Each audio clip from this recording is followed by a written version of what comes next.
it's very good to be back. I needed this break because I wasn't really in the right place to film. I felt like I wasn't really patient, and this is one of the signs that you need to take a break.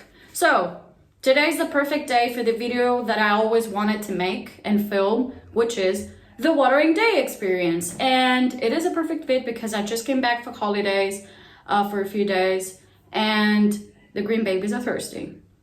And before they're about to disown me, I thought, you know what, I think we should do it just now and we're gonna have a good time. Now, the main focus of the video is gonna be the bathroom, which is right here in the back, and you're gonna see me there. Nothing very like Instagramish like, we're just gonna keep it real, okay? This is why I'm dressed like a bogan, as we call it in Australia. I had a shower because I came back from the beach. So nothing fancy, because it could get very easily into a big mess, waters and showers. You cannot be like too fancy doing that, but it's the perfect thing. It's one of my favorite things to do. So main focus, plants, plant showering, my bathtub, my loofah, keeping it real. And to save some time, because I have 87 plants, the last couple of times when I actually water them, I separate them in groups. The library group, the center of the room plants, and the left side of the room plants. The only plants you're not going to see in this video are the big trees that I have, which I cannot move and bring them to the tub, but you're just going to see them while I'm watering them with Pinky, my watering flamingo. You guys know him already, he's quite famous. So we're going to start with the library group, and then we're just going to move on accordingly. So what I always do is that I collect all the plants in the bathtub, I give them a shower, I trim, I care fully for them before they go back to their place. So it's not gonna be just, the shower thing, okay? No, if you have any questions, you can always let me know, because you may see many details that may not make any sense. So if you have a direct question, you can always let me know in the message or right side down in the comments. So let's start with the library part. I will see you pretty soon. So let's start with first. Really? Seriously? Oh, okay. We're gonna start with on the top of the library group. It's a very small group, but they like the light a lot and they just don't like to be moved. Besides the golden pothos, which I recently added, it was in the kitchen next to the Birkin, Philodendron Birkin. And let's start with our first group, which is the easiest group, because then we got to carry the big ones. Oh yeah, let's start. So it's not lukewarm water because it's pretty hot these days. Okay, small break. Usually the temperature that I use for all the plants is lukewarm water, okay? I might look like an idiot right now, but it's the only, shot that you can see the whole thing. So usually I use lukewarm water, but it's so fucking hot these days that even they cannot stand it. So it's like I use, the cold water that they can handle, not like ice cold, okay? So really refreshing cold water for them to feel a little bit relieved, because it's really fucking hot. Let's go.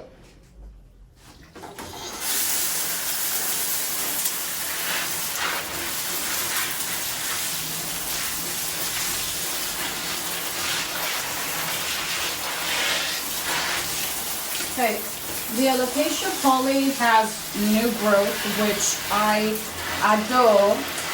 I've had a very funny story with this plant, because I have two, but it was not really a success story because they're kind of hard to maintain. They're a little bit of divas, but now everything is fine, and she's got a very big leaf, which I'm okay. Also, the Sansevieria, Dracaena cylindrica, is doing pretty okay. She lost a lot of leaves, and I've already propagated one. And I found out that the reason behind this type of plant, the reason why they lose many leaves, is because they like watering, but not the frequent type of watering. They like to be tried out before, before they get watered again. Now, the first shower is like pretty okay. They don't require much because the pots are not really big, so I just don't want to drown them. And I think I need to cut this leaf here because I messed it up. Yes, I wanted to actually water before the Myra for the Phoratitrosperma Giselle, because she's a monster and she was like really dry. But what I did is that I have like a kind of like stick which I've put on to Giselle for as a mouse pole kind of thing, and I tried to, you know, lift her up, and I messed up the leaf. So yeah, there's no reason of actually keeping that, so I'm just gonna cut it. It's you know, Dieffenbachia is one of the plants that actually, it's a dumb cane. Okay, most people know it as dumb cane. It's one of the plants that if you cut the leaves it becomes actually bushier, so she won't have like an issue with that. Let me just get the, you know, the trimming yeah, tool, and I'll be right back. Yes, I am back. This is like my special kind of thing. I really like it, and I'm just gonna cut it from here, and this is good to go. Like, yeah, no reason of keeping that. Now, this group is okay, so what I'm gonna do is actually move them right outside, waiting for them a little bit to dry out, and then I'm just gonna put them back, and I will start like in front of the library. That is the next group. Along one of the plants is Calathea bifolia, you know, rubber plant, Thalmidophyllum, this kind of plants, which are like, we're slowly gonna move like to bigger pots. And yeah, for the red banana tree is like one of the ends, okay? Because I know you're wondering, and we have a lot of trimming to do. Okay, second group, let's go. Okay, second group. I told you we're moving slowly to the medium-sized pots, but they are bushier right now because it's the growing season. And yeah, let's start.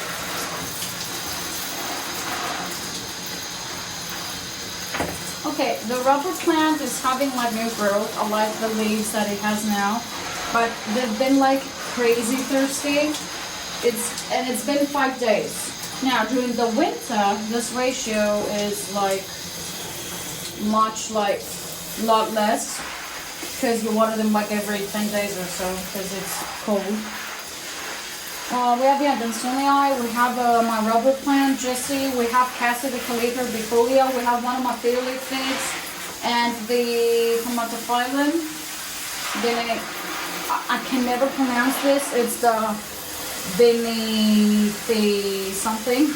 Yeah, I know the names, but when I'm about to say it in the video, it usually it's a disaster. Okay, Cassie here has these things, which is not something like worrying. A lot of people, you know, they go with some crazy stuff about the watering, but it's not the case. If you cut down some of the water, this is not going to happen anymore. They need the water, they need the soil moist, but they don't need this frequent watering. This is why this is happening all the time. Now that I've left her, like, I trimmed her, I trimmed her like she needed a good trim. The thing is though, that the moment I stopped right now because I was on vacation watering her, this things that she has on the leaves actually stopped. So it is a good thing. You just cut around and everything's okay.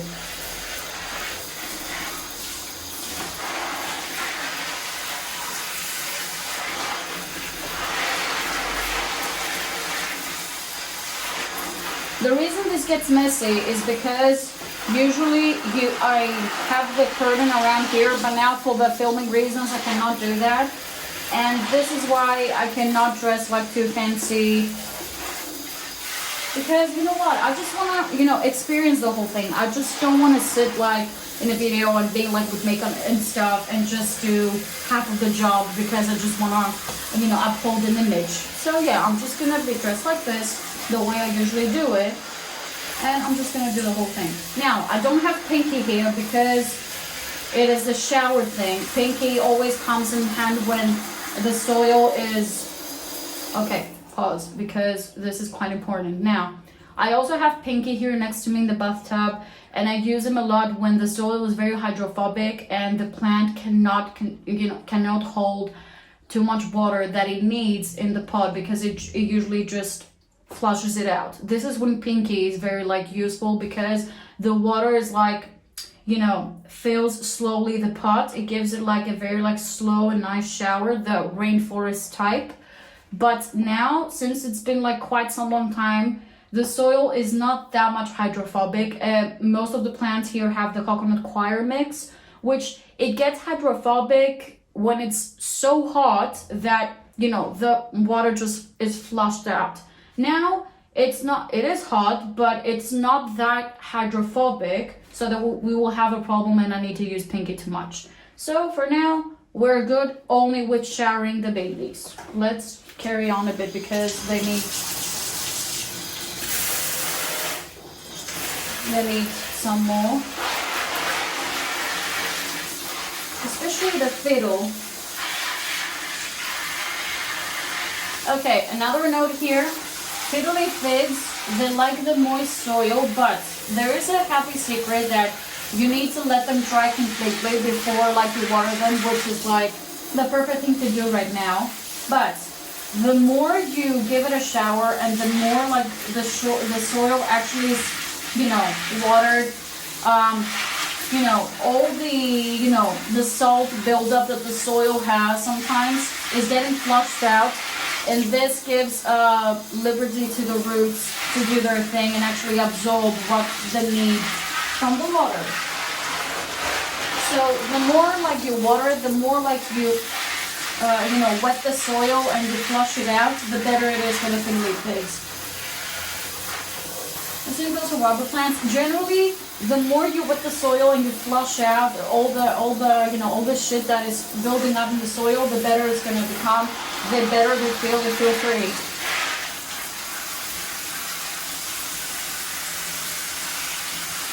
This might need it most cold, but I think it's okay for now. This is one of my slow growers. He's, you know, slow, but he's very steady. He loves it here.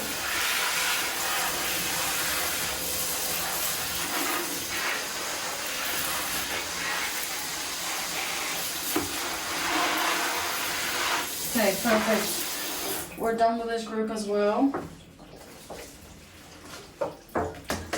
Okay, now, from the part of the library we're done, we're gonna move to the center of the living room plants. But before I do that, there are a few plants that I cannot carry here, which is my Croton, Zeus, and my Bucharnea recurvata, which she's like behind Nora.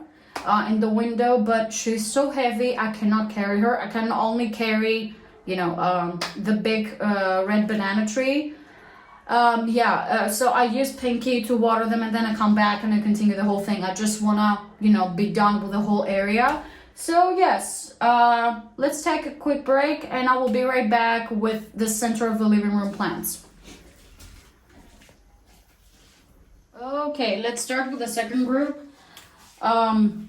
This is the left side. Okay, what happened is I am filming with my phone. It's an iPhone 11, by the way, because I know that a lot of people are asking if I have like a camera for this. For now, I have my phone. So I was filming this and the screen got locked. Memory, too many videos because I'm filming a lot. So yeah, I have to start all over again. So what I did is this. I trimmed the leaves of Ariel here. And we have the big fiddle leaf tree, the small fiddle leaf fig tree, the pineapple. I also trimmed Harvey's, the pineapple plant leaves. We were having a good time, but yeah.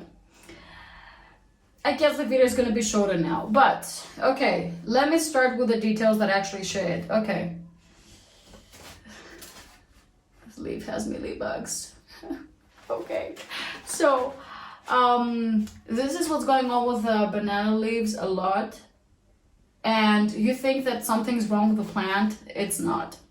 So what's going on is bananas love a lot of water and they're quite flexible as plants. What this means is that they change their leaves a lot. You think that there's something wrong, but no, it's a very classic thing. Even if you're not familiar with banana plants, and you're like, how the hell do you keep them? Okay, it's pretty easy. They don't require too much stuff. Just give them the water and some trimming with this going on, this thing with their leaves, and you're gonna be fine. The thing is though, that even if you're familiar with the plants, with a banana plant, it gets like, it is ridiculous how quickly they change their leaves. It's been Ariel, the red banana tree here, it has been with me for like 1 month and a half, and close to 2 months, and she changed her leaves twice. But she has no growth, so this keeps going on and on and on. This is why, okay, let me move Tom here. This is why the effect on the bark happens when you cut the leaves. It gives like a very nice effect, but you know, at the same time, they change the leaves a lot, and you just need to trim them and just keep them happy. They become bushier, and the new growth comes out even faster. One other thing, they are a huge attraction, along with the Strelitzia regines and Nicoleae, to mealybugs. When I say a lot, I mean a lot. I lost like one of my Strelitzia regines because of this, because they had like a nest at the base of the trunk, and it's ridiculous to get them like away to fuck off. Okay, if you have kids, it's not a video for them to see if you don't want them to curse, but I curse a lot, like as part of being a psychologist, dealing with a lot of papers and that kind of stuff, so it comes out naturally. So pardon my French, but yeah, I say shit and fuck off a lot. So for mealybug specifically, which I don't like, it's gonna be a fuck off situation. Now, because they're very persistent and they're kind of like clingy, if they were in a relationship with the plants, is that clingy person that you don't want them near you anymore. It's just like very, it gets like too uncomfortable.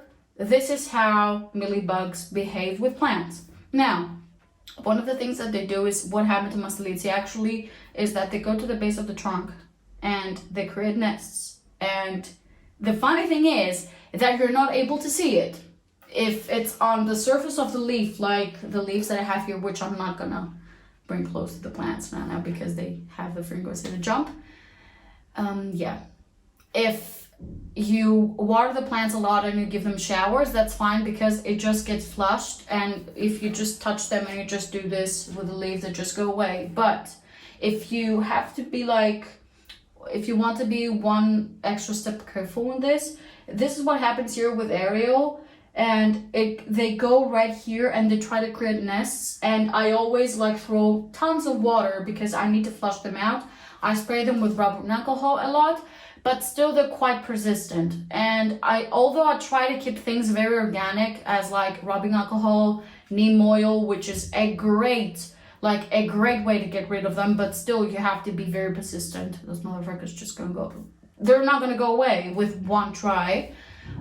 When you see that the problem is actually getting huge and it's like there's no way they're gonna go away, that's when you have to turn like to the pesticide thing or something like very, you have to be very ratchet with them. When I say ratchet, I mean ratchet. You just don't have to be polite anymore. Rubbing alcohol is like, yeah, just maintaining. Neem oil is the way to be kind of like bitchy, but pesticide range is when you get ratchet with them and they just need to go away. So flushing them out from the leaves and just touching the leaves to just, get them away is perfect. But, okay, because I actually they had the shower, I'm not going to do it again, but the whole fiddle leaf fig tree gets showered like from the top to the bottom. The same with everything else here. And as I told you before with the fiddle leaf figs, the more you flush out the soil, you prevent the calcium buildup. So there is like, it gives like the roots the space to grow and breathe. It creates the earth circulation that you want, and it's actually perfect for them. They quite like it. Now, I'm gonna move them out. Ariel is gonna stay in. Fiddle leaf fig, not so much because they had the shower, but Ariel's gonna stay in because she likes a lot of water. She kind of hates me right now because I let her dry up the days that I was actually gone. So yeah, she's gonna stay here. The soil was like this. It was pulled away from the pot, which is actually not that pleasant. Okay, this is with Harvey. What I did is actually he had a few yellow leaves because he was dried up as well. He hates me too, but now he loves me back. And yeah, I just kind of trimmed them using this. The leaves of the pineapple plant, they have a lot of fibers that you have to be a little bit strong and just pull them away in a very direct way. It's just like done, like boom, not actually taking your time. Okay, let me show you like an example because this needs to go away. Like, okay, this didn't need like the pulling, but before there was a lot of pulling here that it was just be okay, just get it off already. So let's say I'm just glad that the video, I had to do the video again. But yeah, he's pretty good now. Pineapple plants, still a lot of water, but yeah. I tried to propagate a pineapple plant. It wasn't that successful because yeah, it was too hot. And yeah, all the leaves were gone, the roots were fine, but then it was a total fail. But I got Harvey now, and they're not edible. Don't try to eat them. They're very bitter actually. They're quite bitter. So yeah, oh shit. Okay. I'm gonna leave them alone. Yeah, don't try to eat the pineapple plant you have as a plant.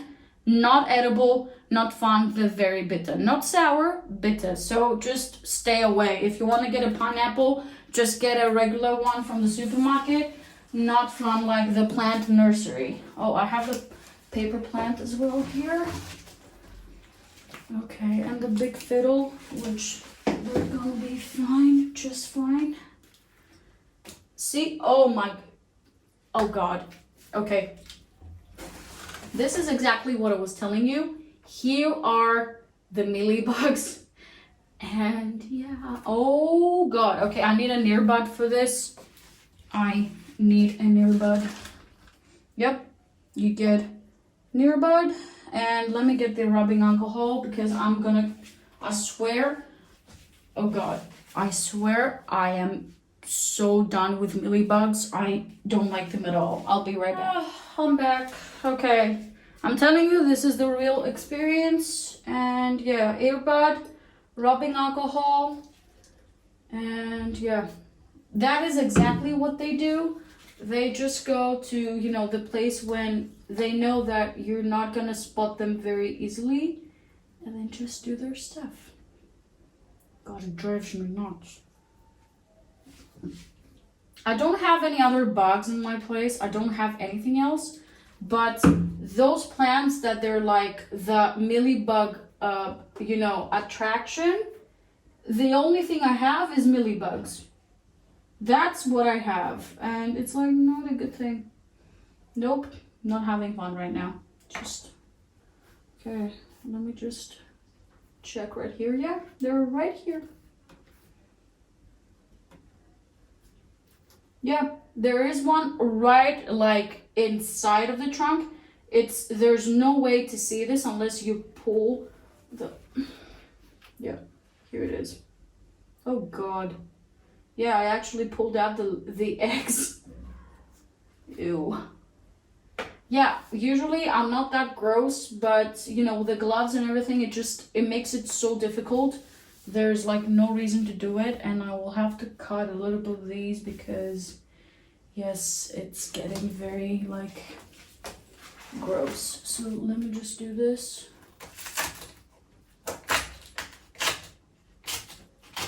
Okay. Yep. You're busted. Well, the bark had a nice effect, but yep, if there is no way my banana tree is going to be an attraction to mealybugs, no freaking way, no way. Oh man, here's like a big one. Oh Jesus Christ. Jesus Christ. I actually just did this here. And then, oh yeah. This all needs. Okay, the banana tree has a sap, so be careful. It's not like quite toxic as the Monstera sap from the fruit, but you know, if you can avoid it, just avoid it. But if you cut the leaves, the sap is a huge attraction. So yeah, just put some rubbing alcohol, it will be fine. Okay, let me see if I can spot anything else. Yeah, I don't think I can spot anything else quickly. Okay, because I like the bark effect, I have to make sure that I cut it in a way that it actually looks cohesive and not like nuts. So let me just cut this off too.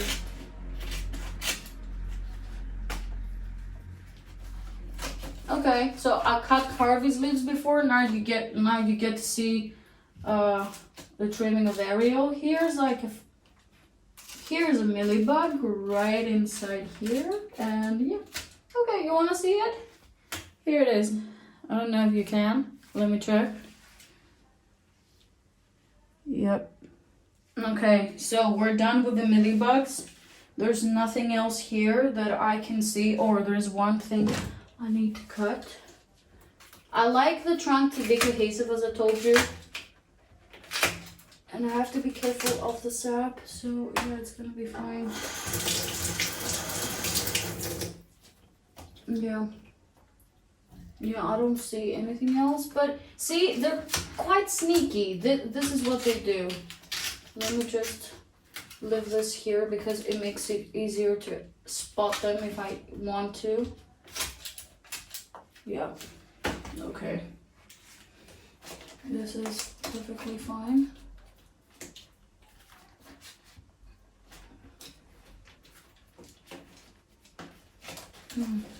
Yeah.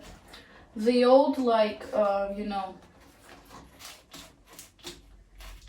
when you cut a banana thing, when you cut a banana stem or a leaf, then they actually decompose and they become like this kind of coat around the bark, which is very nice.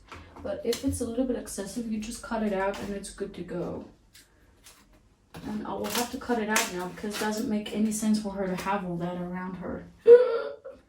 Yep, doesn't make any sense to have this around her. Oh my god, I'm gonna go like,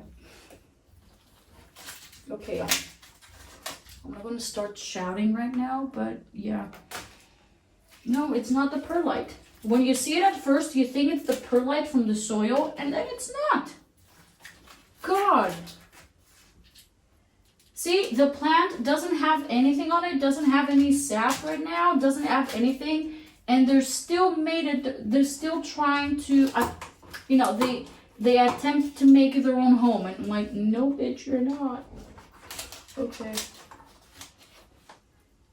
All right. It didn't make any sense for her to have all this around her, but yeah, I might cut this as well. Yeah, doesn't make any sense for her to have this as well. All right. Okay, sorry for the bun, like my head, but I have to check where I'm cutting. Okay, be careful when you cut these things around the banana tree, because it's one of the mistakes that I used to make. If you cut them if you cut everything around it, just be careful to let them hang around the, you know, the bark, the pseudo bark actually, because it's not an actual bark. Because it provides them balance. If I cut all these and I just leave that, there's no more balance into it. It's one of the mistakes I made in the past, and I'm not doing it again. You can clean it, but just keep it up to a limit. Now she's gonna be fine. Yeah, okay. I miss now all the stuff that I cut, but it kind of looks excessive if you think about it. So yeah, I think it was time for them to go. Okay, girl, got you. Let's give her another shower. She's gonna be fine.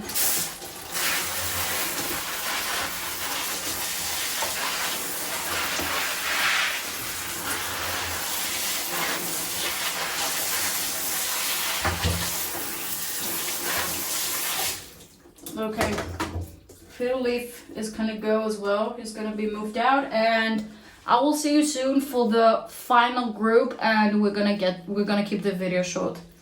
Okay, so this is the final batch. When I say final batch, I mean for the plants that they can actually be moved to the bathtub. I watered everything. It's like an additional 40 to 50 minutes. So this is the final batch that goes into the bathtub, and 87 plants. are watered. Okay, so here we have one of my Alocasia zebrina tigrina. I'm still reading about it. Calathea medallion rattlesnake. The two formerly known as Sansevierias, they're Dracaenas, and the Stockholm fern, and a very small Thaumatophyllum that I got, the BB whatever it is. I don't know how it's called. I don't know. I can't pronounce it. Like, I don't remember the name. I can write it down, but I cannot actually pronounce it and say it. Like for the video.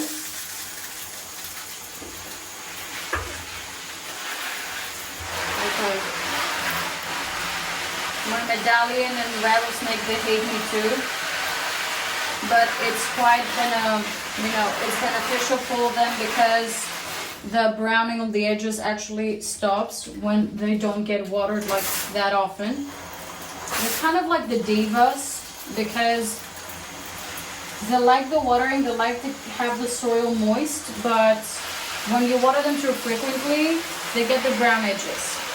And a lot of people say that they have the brown edges because they need to have like a specific type of water that doesn't have a lot of salts in it, but I shower them with the regular water. They're fine. They're pretty fine. They just have the brown edges now because I actually water them frequently this month before the vacation and they went a little bit nuts, so it was my fault. I like this kind of variety here. It has like a lot of variety. It looks beautiful on the camera too.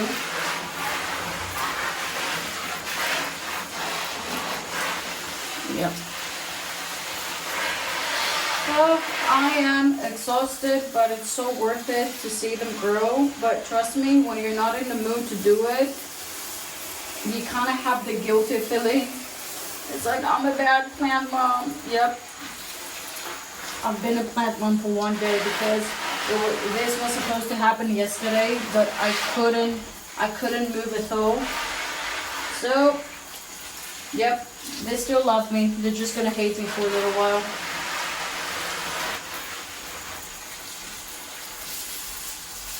And most of the time this takes a lot because, you know what, I can just be shallow and just do this. Okay, done. Or just throw a glass of water and just be okay, but I'm like, nope. I'd rather leave them like dry for a day than just do this kind of like shallow watering that it's totally shit. Okay, I need to, okay. That's the correct pressure. Drink up, babies, it's gonna be fine.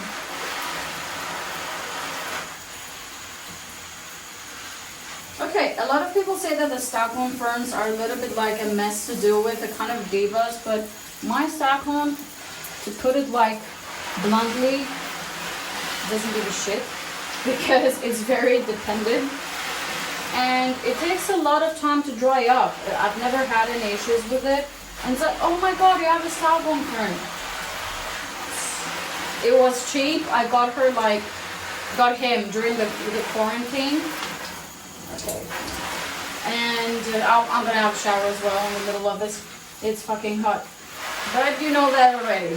So, I got the Stockholm fern during the quarantine.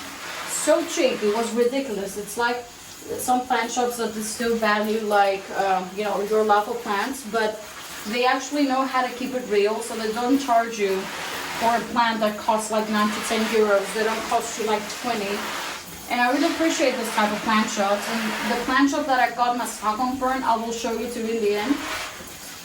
It was like a great value for money, but I never had any issues. It's so like nicely grown. It's very bushy. And it's like, yeah, it's been like awesome.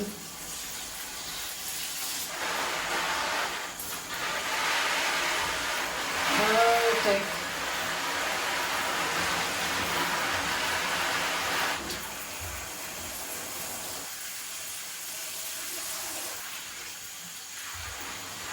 Okay, time to show you the Stockholm now, because the rest you can see. Oh god, oh god. No, don't fall, don't fall. You're gonna fall my fern, and... Yep. Oh god, now it's heavy, but this is it. It's pretty bushy and very nice. He's a great pal. He's very independent. I like him a lot. But yeah, lots of people have the sense that it's very like hard to keep them like in check, but I never had an issue with it. I don't know why. If you ask me about my Paleas though, I will say that it's a total disaster. I don't know what the hell is going on. I have like a new Palea. It was like a friend from a friend of mine that I helped her with her plant. But like this Lisa that she has, she needed rescuing, and she got a Palea for me as a gift, and it's like, yeah, it's completely going south, but I will manage. It will be fine. My Palea hates me right now, and I don't know why. She gets all the light, but yeah, she doesn't like it. I don't know. But Staghorn, check. Yep, very nice. I like their leaves. It's so weird, and these things that they have here is like, yeah, you're beautiful. I like you. All right, so, oh God, no, this is not the last group. I have like a small group of the Philodendron Birkin, a small Dracaena that I have, and the Pilea, which hates me. She hates me right now, and Margardenia, which are like very mini kind of things. But there's no reason to show you this kind of things, like like a small pot, so there's no reason to it.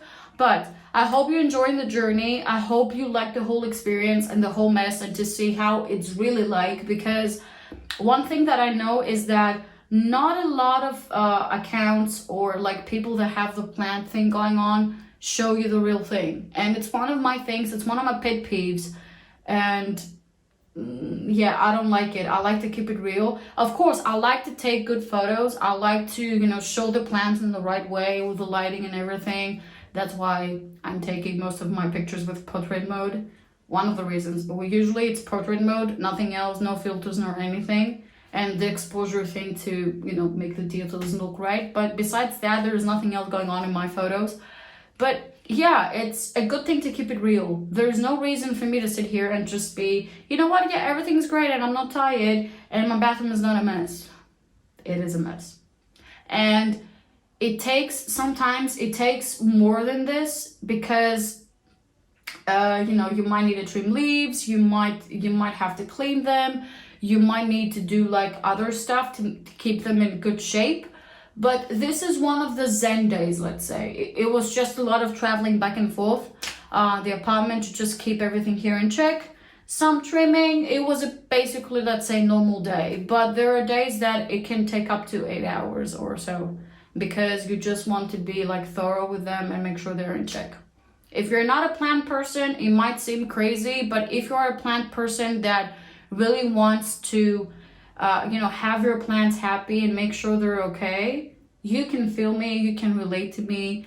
Yes, it can take up to 8 hours in total for the whole thing. Not just watering, not just sitting by the, you know, above them and just water them. The whole thing, going back and forth, carrying them, having, you know, having the shower, trimming, you know, all the things, maybe rearranging. The whole thing takes time. And I appreciate you joining me in this journey. If you have any questions, like something specific, you can always let me know. And I will see you in the next video. It will be, I don't have new videos every Tuesday. I don't do that because I find it very hard to follow. I don't like to put these things like with a routine, like a very like stuck up thing. I just don't like it. For some people they can do it and I appreciate them a lot. I respect them. But for me, it's not the case. Yes, I will see you in the next video. We will have watering days. We will have like another watering day when there's a lot to do, and I'm just gonna film the whole thing. And you know, it's just gonna be a chit chat. You can just put the video and let it play on the background. You will get a lot of info. It's just like a like plant chit chat. So if you have any questions, let me know. I hope you have a great day ahead, whatever you do. I hope you have fun and stay positive, and always like stay open to change. It's a very good thing to have, especially now. It might seem hard to do. I guess it's the psychologist in me, I don't know, but it's a good thing to be flexible and be open to change. And it's one of the things that the plants, you know, you learn it a lot with plants. So plant people, I know you can feel me, you can relate, and I hope we can pass the message through to, you know, people that don't have the green thumb, as we call it, because yeah, some people believe that this exists. Yes. See you in the next video, and I hope you have a great time ahead. Bye. I'm tired as fuck. Oh God. Worth it. Worth it.